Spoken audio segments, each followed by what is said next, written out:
Okay, good evening, everybody, or good afternoon, depending on where you are, and welcome to a EV Owner Hangout being hosted by the Union of Concerned Scientists. My name is Josh Goldman. I am a policy analyst in the Clean Vehicles program at UCS, and I'm really excited to be here with you this evening. I'm joined by a wonderful panel of experts, which you should see down below in the Hangout box. I'm joined by Ron Kaltenbau. He is a engineer and an electric vehicle enthusiast and expert and a member of the Electric Vehicle Association of DC, a wonderful association of like-minded people who are interested in electric vehicles, and they have chapters across the country. Our next panelist is Dr. Rachel Nealer. She is a Kendall Science Fellow here at the Union of Concerned Scientists, and her work is focused on the life cycle impacts of electric vehicles and their total emissions profile. And lastly, but definitely not least, we are joined by Nigel Zide. Nigel is a Nissan salesperson in lovely Boulder, Colorado, and is here to answer all of your questions related to that vehicle and much, much more. So thank you again for joining us.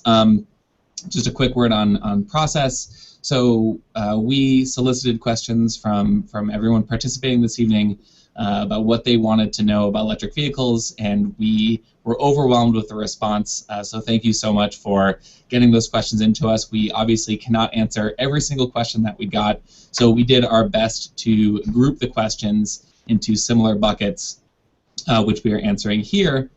And if we don't get to your question, my colleague Lucy, who is on the line as well, will be following up with people individually.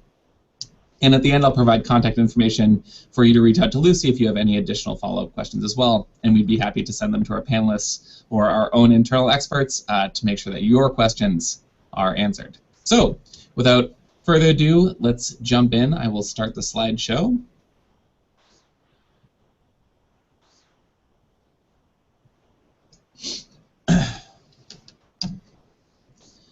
So here at the Union of Concerned Scientists in the Clean Vehicles program, we're really concerned about our oil use in the transportation sector. And we have a plan to reduce the nation's projected oil use by half within 20 years. It's a plan we're calling Half the Oil. You can check it out at halftheoil.org. And this plan focuses on both increasing the efficiency of our vehicles on the road as well as innovating additional solutions to our oil use. And so under the efficiency tab, I mean increasing the efficiency of our light cars and trucks, which we project can save an estimated 4.2 billion barrels of oil per day. Increasing the efficiency of our commercial vehicles, so our trucks and other heavy-duty vehicles that move our goods and freight around the country. Increasing the efficiency on planes, trains, and ships, and also increasing the oil efficiency in our buildings, homes, and industry. And on the innovation side of our Half the Oil equation, we focus on promoting electric cars, electric vehicles as an oil-saving solution, along with better biofuels made from non-food sources, and of course, smarter transportation systems that get people where they need to go more efficiently and with less oil use. But everyone is here this evening to talk about our very favorite electric vehicles, which I am glad to speak of as well. And we here at UCS are big fans of EVs for good reason. They are quiet, they are fun to drive, and perhaps most importantly, they are quite clean when it comes to an emissions standpoint.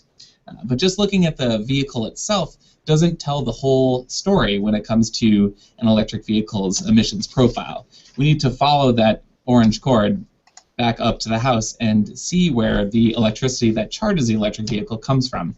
And in fact, we got a question that went to this which was from Don, Linda, and Stephen, all from Georgia, who asked, how do I respond to the criticism that electric vehicles are powered from dirty coal plants and therefore are not as clean as gasoline or clean diesel? That is an excellent question and one we have addressed here at the Union of Concerned Scientists. And so to answer that, we want to look at our current electricity generation across the United States grid today.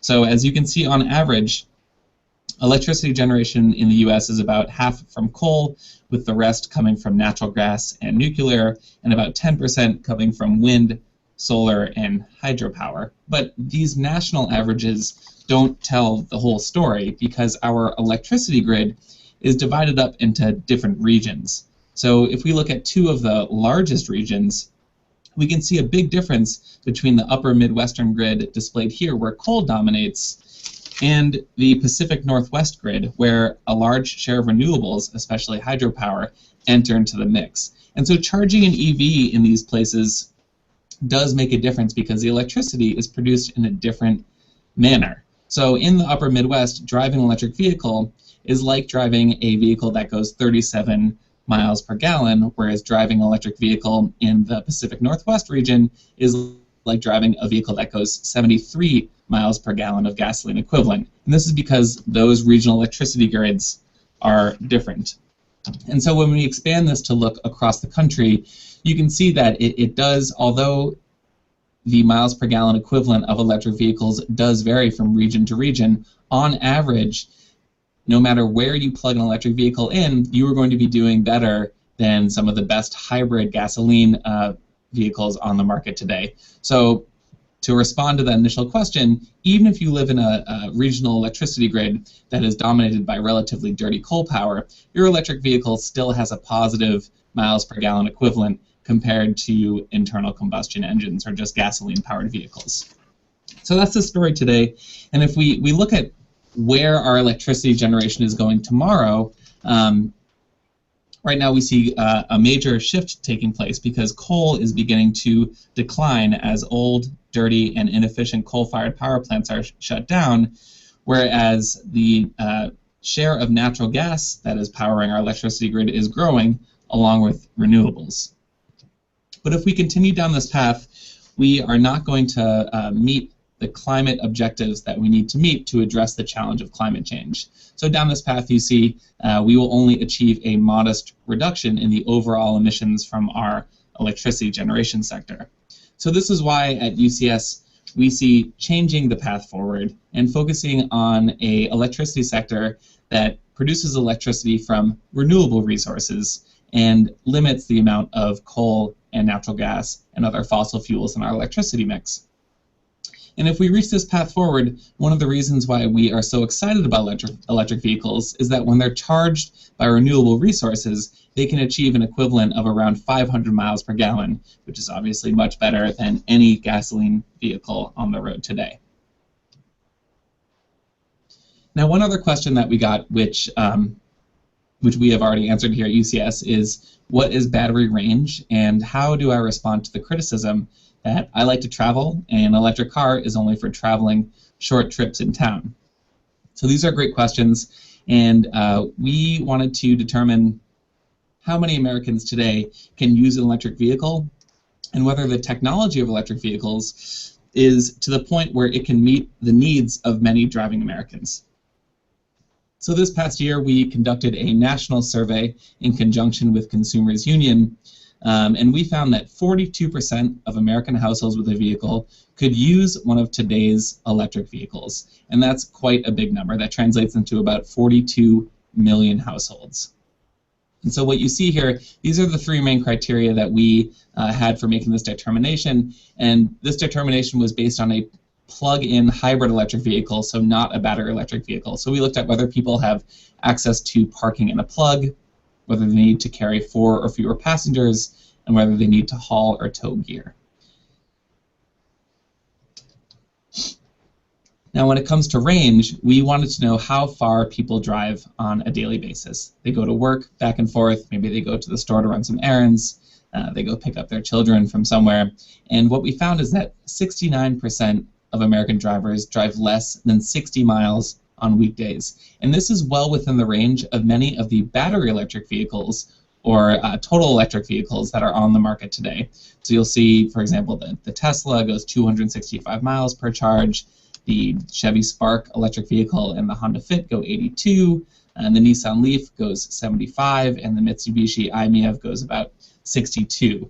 And so this demonstrates that the technology of battery electric vehicles is to the point where it can meet the needs for millions of Americans, and electric vehicles are here and they are ready to be a major part of our transportation system.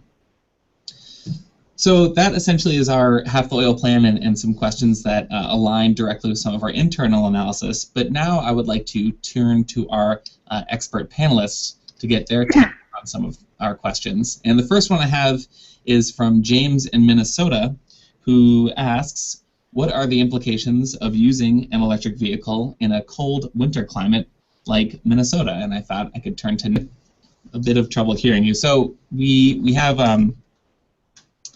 one question for Ron, which is, are there any negative results for using a fast charger multiple times a day? And this question comes from Ellen in Washington. Thanks for the question. Actually, fast charging was originally thought to be a detriment to the batteries, and the impacts are less than originally expected. One of the things that's happened, there's been a lot of testing in this area. Idaho National Laboratories is currently involved with a test that they have 4 Nissan Leafs, 2 that are fast charged all the time, 2 that are level 2 charging all the time. And there are over 40,000 miles of driving for all the vehicles, approaching 50 when the test ends. The vehicles are driven by a group of people that rotate the cars around, so they get, everyone gets all the different kind of cars. And what they're seeing is the degradation in battery life is only very slightly increased for the ones that are fast charged all the time. So the impacts are not as much as expected. Now that's not another case. Also, there's a quote I have from the I'll just read this from the a product manager with Mitsubishi Motors. We expect a daily quick charge not to have a significant toll on battery life. Okay. So the vendors do expect people to use this. Now, multiple times a day, if you do that every day, that could have an impact. But even a daily or somewhat frequent charge on multiple charges isn't seen to be having a serious problem. Okay. Bye. Great, thanks, Ron. So I have one more question for you, Ron, and that comes from Robert in Oregon, who asks, should an electric vehicle be charged even after a short drive, or should the batteries be nearly drained before charging them back up? It really depends on what you're doing. There's no reason that you can't plug your electric vehicle in after a short drive. You really don't need to, but it's not something you have to avoid. There's no memory effect like you have with some of the older devices. The key with charging is extremes. If you let it drain, actually let it drain to the very last little bit would be the worst thing that you can do for it. So there's no reason not to charge it up.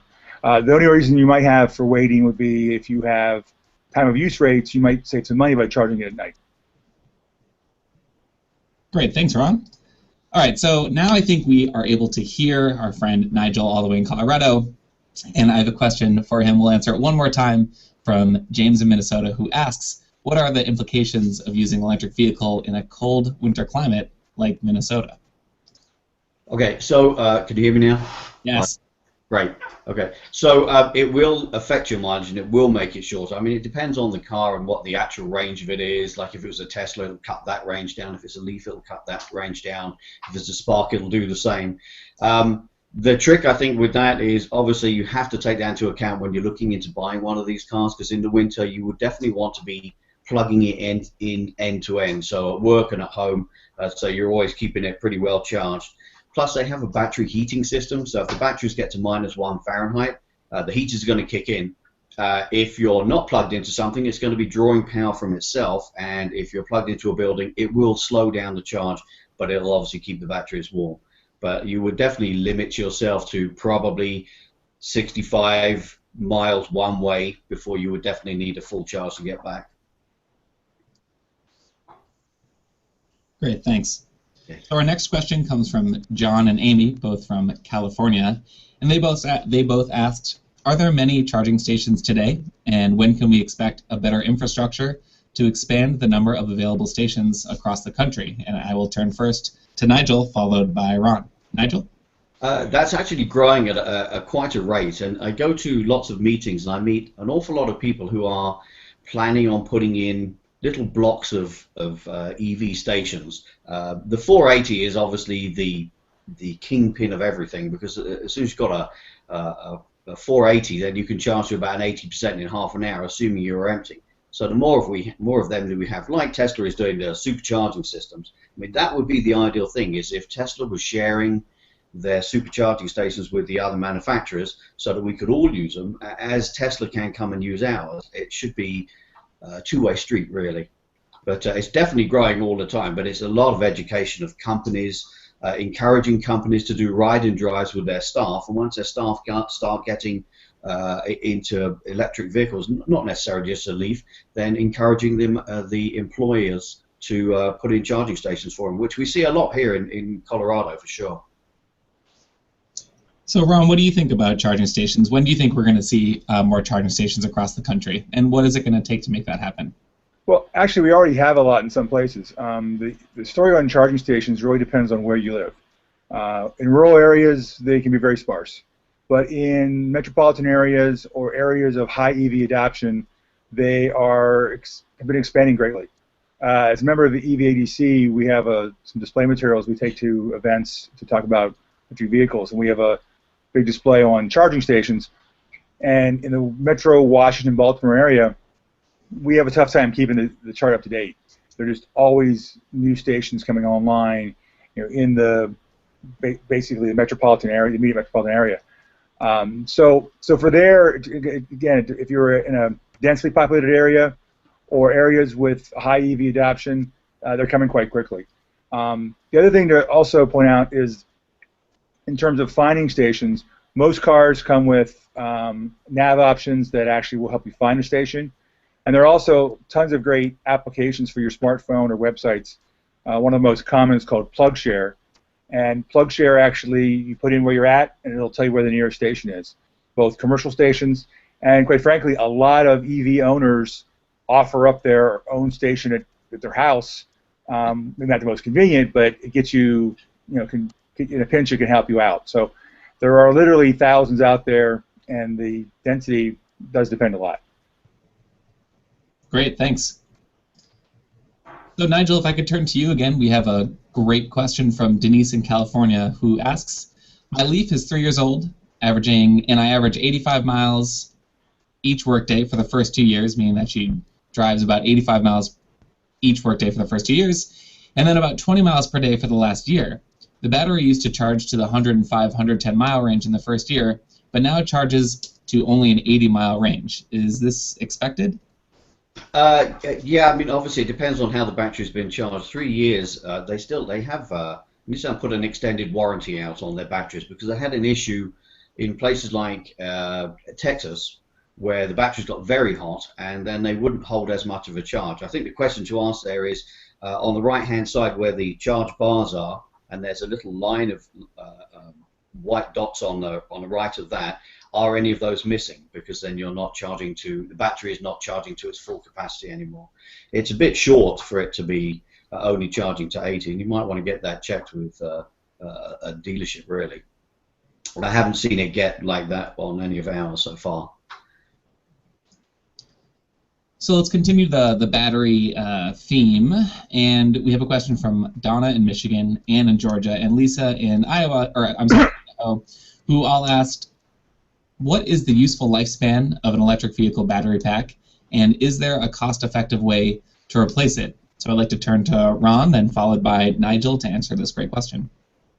Okay, well, the first thing to point out is that most of the manufacturers warranty their batteries for 100,000 miles or more. That varies by manufacturer and also by state. There's different regulations. So in terms of financially, you have that level of protection. So that eases a lot of people's minds there. The other thing to remember is that batteries don't just stop working. They degrade over time. And again, manufacturers vary in their warranty for what percentage of initial range they're going to cover over a certain time frame. But they all have warranties like that. It also means that your battery is going to have a useful life past when, say, you may have a car that gets 100 miles of range, that works for you. In 10 years, maybe it's down to 70 miles, which now is kind of borderline. So the battery's still useful, but it's not quite what you need for the car. That battery can be used for other purposes in a stationary application, like a solar backup or something like that, and then you get a new battery for the car. In terms of cost, that is very hard to project today because the battery pricing is coming down greatly over time. So if you looked at the cost today, it would be much higher than it will be when that battery actually would need to be replaced. Thanks. Nigel, do you have anything to add? No, those are good answers. Often people say, well, how much is it going to cost for a battery in 10 years? Which is a bit like asking how long is a piece of string. When you remember how much the batteries were for a Prius when they first came out, and people were quoting $18,000, and now you can have one installed, a rebuilt one for under $2,000, and a brand new one for about $4,000. So yeah, that price is just plummeting. And one day, the technology in the batteries is going to be so far beyond what we have now. We'll sort of laugh at our 100-mile range cars. Great.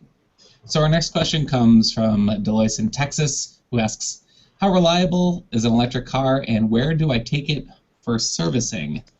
Nigel, where can she take her EV for servicing? Well, you would definitely want to take it to someone who knows electrics. You don't want anyone messing around with a 400-volt, 24-kilowatt-hour battery. So yeah, specialized people obviously take it back to your manufacturers. And as far as reliability is concerned, it's a once-a-year service on it, where they just check your batteries, rotate your tires, things like that. It's the electronics and the software. We've had a couple of software updates that we've done in our cars, but apart from that, there's not really been any issues. I'm sure we will have them, as does every gasoline car, and we'll work our way through them and just get more efficient with them. Thanks. So moving from battery storage to battery charging, we have a question from Samuel in Florida and Alexander in Texas, who asked, is slow charging better for overall battery life and longevity? And does the temperature of a garage affect the amount of energy it takes to charge an EV? That is an interesting question, and I'd like to turn to Ron to try and answer it. Thanks. Slow charging, again, it depends on what you mean by slow charging. So there are, and we'll talk about this more a little bit later, but on the slow end, there's really two types. There's level 1, which is a 110 outlet, and level 2, like a 240 circuit. So those are both might be considered in the slow charging, something you do at your house, for example. Every one of those you do doesn't really matter from a battery life standpoint. Those two are pretty equivalent. As far as your garage goes, as I mentioned earlier, batteries don't like extremes, but your garage is unlikely to hit the extremes that are going to be a problem. And for instance, in terms of extremes for cold, the Leaf and the Tesla are two of the best-selling electric vehicles in Norway this year. Not electric vehicles, but all vehicles. That's a very cold climate, and that's worked out very well.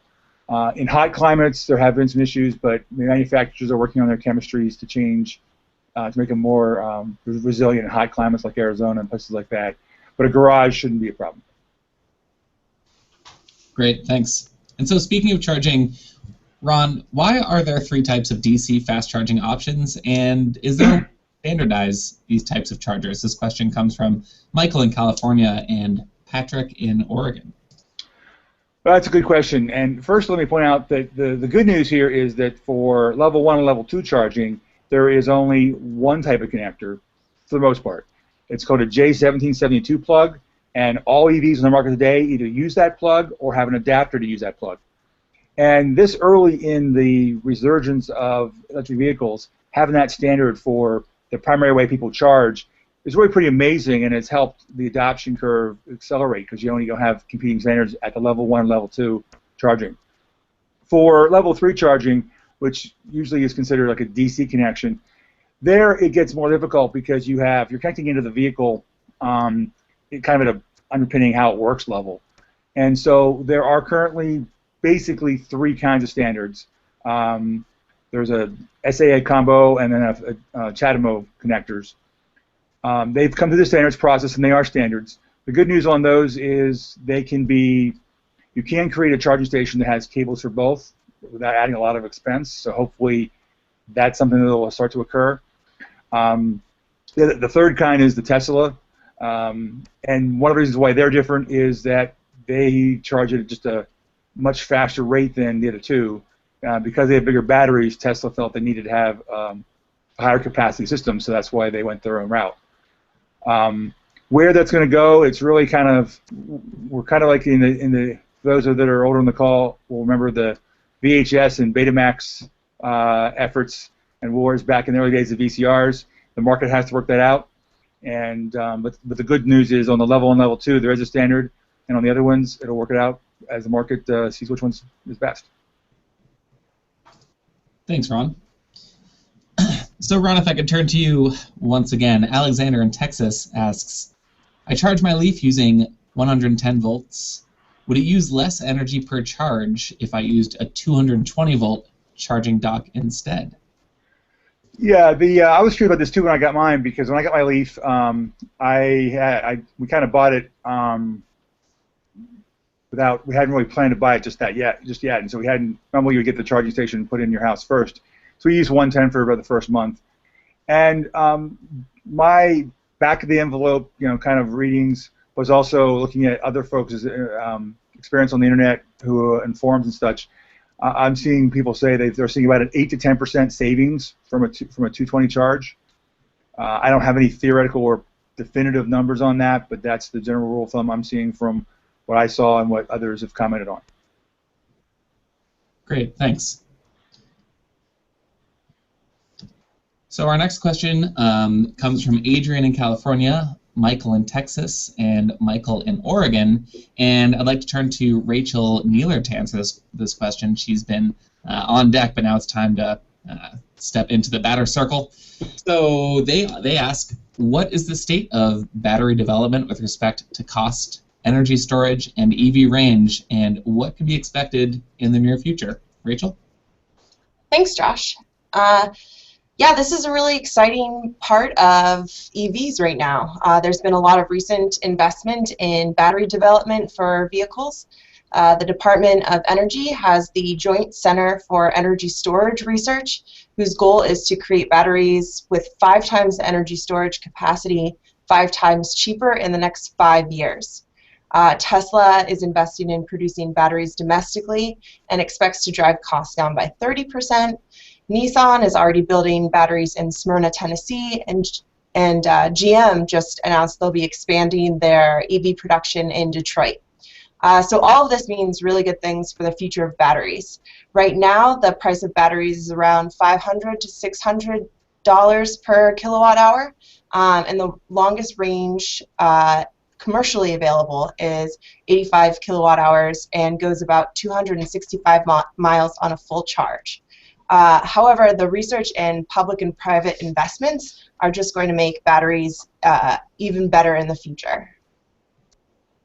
Thanks. So my next question comes from a whole host of people, and Rachel, you should be well positioned to answer it, considering it is in your wheelhouse area of expertise. And that question is, what are the facts behind the life cycle environmental impacts for modern batteries in today's electric vehicles? Yeah, you might have heard any number of environmental life cycle assessments that have been done on EVs, which measure the total greenhouse gas emissions for EVs. These assessments look at the vehicle from the extraction of raw materials to the production and use of the vehicle, all the way to the disposal and recycling of the vehicle parts. There's been a handful of assessments done, but they rarely come to the same number due to some of the underlying assumptions in the analyses. The literature does suggest that EVs usually emit fewer greenhouse gas emissions over the life cycle than their gasoline counterparts. And it's important to understand the entire life cycle of vehicles, so we're not just shifting greenhouse gas emissions from one source to another. So most studies suggest that the upfront production of electric vehicles produces more greenhouse gas emissions than a similar gasoline car because of the extra battery required. But over the life of the vehicle, the EV emits fewer greenhouse gas emissions while driving, and consequently ends up emitting less greenhouse gas emissions overall. UCS is right now doing work, I'm working right now, on the life cycle environmental impacts of electric vehicles. And we're doing this to help the public and policymakers better understand the life cycle of EVs, So definitely stay tuned for my report in the near future. We will, thanks. So Rachel, when an EV meets the end of the road, so to speak, what happens with the EV's batteries? And so this is a question that comes from Adrian in California, Pat in Iowa, Amy in California, and Barbara in Colorado, who all wanted to know what is the current status for recycling spent batteries? Yeah, that's a great follow-up question, Josh, because recycling is part of the life cycle environmental impacts of EVs. Currently, there are a couple major companies, one in Canada and one in Belgium, that are prepared to recycle lithium-ion batteries from vehicles, but they all use different processes. Interestingly, we use a diverse types of batteries related to the chemistry within the lithium-ion battery. And so a lot of the recycling depends on whether it's cost-effective to reuse those parts within the battery. There's a lot of research going on not only to improve the materials inside the battery, but also to improve the recyclability of the batteries. These efforts make recycling much more cost-effective, which encourages more recycling and can reduce the environmental burdens of the batteries. Thanks. So, Rachel, I spoke earlier about how regional electricity grids affect the emission profiles of electric vehicles. And in this vein, Luke from Mississippi asked, what are the most viable pathways to clean energy to power electric vehicles? Yeah, as you said, the State of Charge report does show that there are better regions to plug in EVs than others, but the great news is that they are all better than the average conventional vehicle. And luckily, most of us, over 40% of us, live in the U.S. areas where driving an EV is actually better than a hybrid as well. The areas with the cleanest grid have less coal and more renewables like wind and solar. And it's definitely understandable. All of us try to take our part in trying to be environmentally responsible. So it's understandable to have concerns about plugging into coal, but there are a few other options. For example, many electric companies offer green power programs, but you can also purchase renewable energy certificates or even generate your own renewable energy by installing solar panels on your house. And you can definitely find some more information on those options in the State of Charge report as well. Very cool. Thanks. So that concludes our questions for our panelists, but I did want to mention a tip that we got from one of the UCS members who we sent the survey out to, and that tipster said, encouraging workplaces in your area to offer outlets for charging while at work is a relatively inexpensive way to essentially double the range of electric vehicles and will really help promote a greater adoption of EVs. And we at the Union of Concerned Scientists have to agree with that, because as part of our Half the Oil plan, as I mentioned earlier, is focusing on the penetration of EVs into the marketplace and onto our roads. And one great way to do that is to encourage your workplace to offer charging for electric vehicles in that workplace.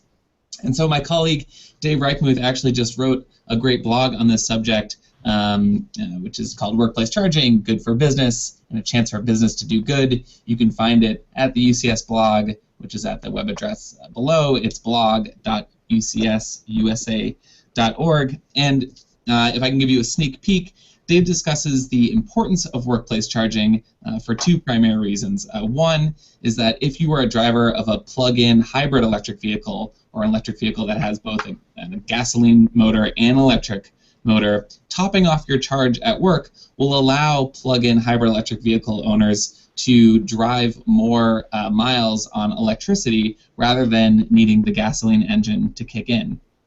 And in addition, the survey that I mentioned earlier in this Hangout found that access to charging is the single biggest factor that can increase electric vehicle ownership. In fact, about 35% of households that could use a plug-in hybrid electric vehicle lack parking or access to plug. This means that providing these households with a place to charge at work would allow them to get over that hump and use an electric vehicle, and therefore we could see more electric vehicles on our streets, further cleaning up our transportation system and further reducing our nation's oil use. So, one of my... I'd like to add something to that. Sure, go ahead. The organization I belong to, the EVADC, we're a chapter of the Electric Automobile Association, and we do a lot of work with trying to encourage workplace charging. Being located in the Washington, D.C. area, a lot of our members actually work for some organization within the federal government, so there's efforts there. Other chapters do the same thing. So if you have a workplace issue and you want to try to get some help, another place to look for is look for a chapter of the Electric Automobile Association. They're at electricauto.org. EVADC is evadc.org in the Washington, D.C. area. And there's a lot of people there that are working on these things, and we'd love to talk to you. Absolutely. And also my colleague Dave provides some links and tips on how to advocate for workplace charging, and we would certainly encourage you to do so at your workplace or at a friend's or family's workplace as well, and we would be happy at the Union of Concerned Scientists to help provide you with the resources to enable you to do so as well. So I will end the slideshow here. Oh, that worked. Great. Here I am. So in conclusion, I would just like to thank all of you for participating in this excellent hangout. Thank you for your very thoughtful and detailed questions. As a reminder, if we did not get to your particular question, my colleague Lucy will be following up with you individually, and always feel free to reach back out to us with any follow-up questions. We love hearing from you, our members far and wide, and we love helping you promote electric vehicles as a solution to our oil use. So I would like to thank our panelists as well, starting with Ron here in DC, Rachel in the office right next to me, and Nigel all the way from Colorado. We hope you found this informative, and we'd love to hear your feedback on this if you'd like to see similar Hangouts in the future, so please drop me or my colleague Lucy a line. You can find our contact information on the UCS website, which is ucsusa.org. So thank you again for participating, and have a great evening.